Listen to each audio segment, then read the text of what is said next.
Hi everyone, today we're going to do a baseball cake because baseball is always a popular theme for birthdays, special events, and it's great because it could be for a kid's party, it could be for an adult's party. Who doesn't love baseball, right? Maybe everyone but me. But I like doing baseball cakes. I just don't like watching baseball. Anyway, so what we're going to do here is we are going to start with a 10-inch square cake, okay? And it's about 4 inches high, so that means that I baked two 10-inch cakes that are 2-inch high, and then they're on a 10-inch square cardboard. I'm just going to take the top off here, and what we're going to need to place this on later is we're going to need two 18-inch cardboards like this, which I've taped together, and I've covered them with white contact paper. Contact paper is not FDA approved. That's why our 10-inch cake is on a separate cake board that will be attached to this. That way, the cake won't actually be touching the paper. So always keep that in mind. There are some edible foil, or not edible foils, but FDA-approved foils out there, so you can use one of those instead.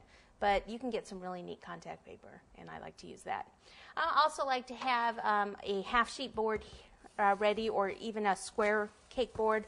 Just when I'm going to cut this bit, but after I cut it, I like to place it on here to ice it. It'll make it a little easier. And then I just have a 10-inch round because I'm going to use this to kind of shimmy the cake, which you'll see in a minute to move it around. Okay? All right, so it's always nice if you have a serrated knife to do your carving.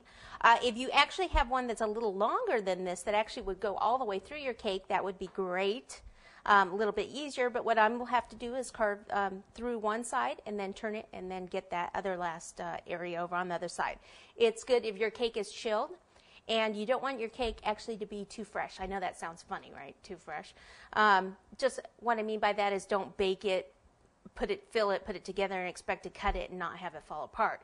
It's best if you actually bake it the day before, refrigerate it. You can even fill it the day before, and then you're ready to carve it the next day. That's would be an ideal situation. Okay, so what I want to do is I want my cake to kind of slant because this is going to be the playing field here. And I didn't want just a flat cake. I thought it'd be a little nicer, a little bit different if we just kind of slant it up. That way we can maybe do writing on the field, you know, happy birthday or congratulations, whatever I decide to write.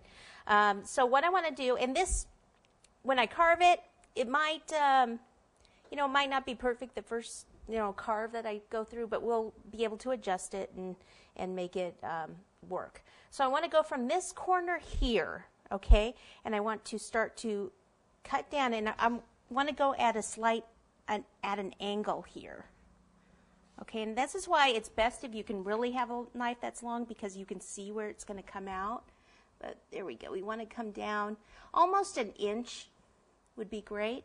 Now what I need to do is kind of turn this, and if I can kind of come back up on this side, and then what I did is I start to cut, and then you can kind of feel where I've already cut through the cake.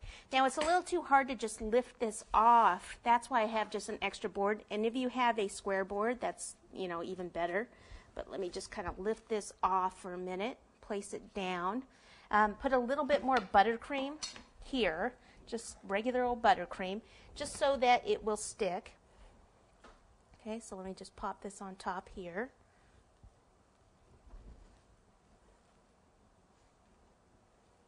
And then I'm just going to place the cake back on there, only with the thicker portion at the thicker portion of the cake, the thin one. So I'm just rotating it all the way around here. So use this, pop this back on